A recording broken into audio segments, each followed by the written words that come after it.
அதே ஆவியானவர் சிலுவையிலே இயேசு மரித்து அவரை அடக்கணம் பண்ண உடனே 3ஆம் நாள் ஆவியானவர் தான் அவரை எழுப்புகிறார். நல்ல கரங்களை தட்டுங்க. புரியுது? ஆமே, சத்தமா சொல்லணும். அந்த ஆவியானவர் தான் அவரை உயிரோடு எழுப்புகிறார். அப்போ எல்லாவற்றையும் செய்கிற தேவன், எல்லாவற்றையும் உருவாக்குற அந்த ஆவியான தேவன் இப்போ நமக்குள்ளே இருக்கிறார். சொல்லுங்களேன். இப்போ அந்த ஆவி எங்க இருக்குது?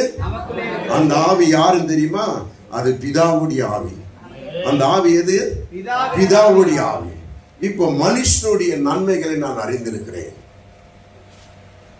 மனுஷனுடைய கேரக்டர் எனக்கு தெரியும். ஒரு மனுஷன் என்கிட்ட பழகினா அவன் எப்படியாப்பட்டவன்னு எனக்கு தெரியும். இந்த அம்மா கேரக்டர் என்னன்னு எனக்கு தெரியும். அது கேட்டா போதும் இந்த அம்மா கிட்ட பழகுவேன். இந்த ஐயா கேரக்டர் என்னன்னு எனக்கு என்ன தெரியும். அது கேட்டா போதும் இவர்கிட்ட பழகுவேன். அப்ப மனுஷனுடைய குணங்கள் மனுஷன் அறிகிறான். அறிகிறானா இல்லையா? உங்களை சுத்தி இருக்கிறவன் தெரியுமா இல்லையா? இவன் இப்படியா பட்டவன் தான், அவன் அப்படியா பட்டவன் தான். அவனை விடு, அவன் சும்மா சொல்லுவான். எப்படி சொல்றீங்க? அவன் கேரக்டர் அதுதான். ஒரு விளையாட்டு சீரியஸா பேசுகிறவனா இருப்பான். கொடூரமான செயல் செய்கிறவனா இருப்பான். இச்சையோடு பார்வையில் இருப்பான். எப்போதும் எல்லாரையும் இச்சையோடு பேசி கண் வைக்கிறவனா இருப்பான். அதுபோல கேரக்டர் நிறைந்த அசுத்தாவி படைத்தவனா தான் இருப்பான் மனுஷன். அந்த அசுத்தாவி படித்த மனுஷன், அசுத்தாவி படைத்த நானு, அவனுடைய எண்ணங்கள் என்னன்னு எனக்கு தெரியும். சொல்லுங்களேன். அவனுடைய ஒரு மனுஷனுடைய என்னன்னு எனக்கு தெரியும். உங்க வீட்டாரு, உங்க அண்ணன் தம்பிங்க, உங்க அப்பா அம்மா எப்படியாப்பட்ட கேரக்டர் உங்களுக்கு தெரியும். அவங்களை எப்படி அட்ஜஸ்ட் பண்ணி வாழலாம், எப்படி அவங்க மேல அன்பு செலுத்தலாம் உங்களுக்கு தெரியும்.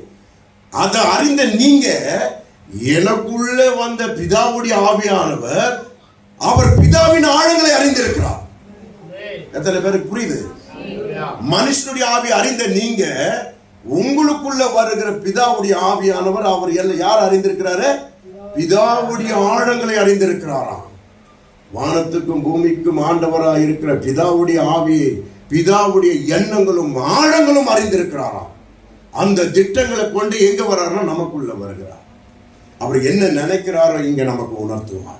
அவர் எங்க பேச நினைக்கிறாரோ இங்க உணர்த்துவார். அவர் என்ன வெளிப்படுத்த நினைக்கிறாரோ இங்க உணர்த்துவார். ஏன்னா அவருடைய ஆழம் தான் நமக்குள்ள இருக்குது. எத்தனை பேருக்கு புரியுது? எத்தனை பேருக்கு புரியுது? மனுஷனுடைய ஆவியை நீ மனுஷ ஆவி அறிகிற.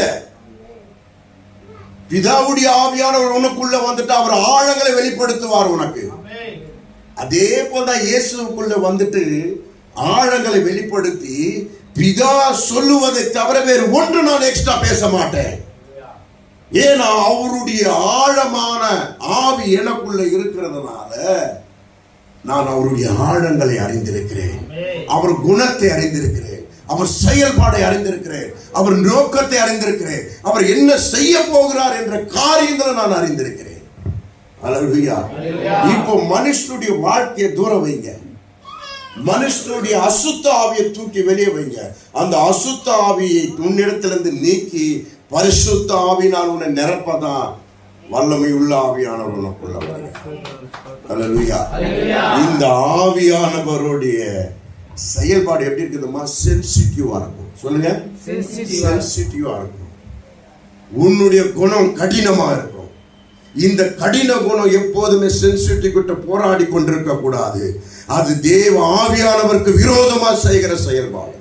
அப்ப அந்த கடினமான இருதயத்தை உடைக்க ஒப்பு கொடுக்கணும். அந்த வழியை தேர்ந்தெடுக்கணும். அந்த சென்சிட்டிவை நம்ம உணர்ந்து கொள்ளணும்.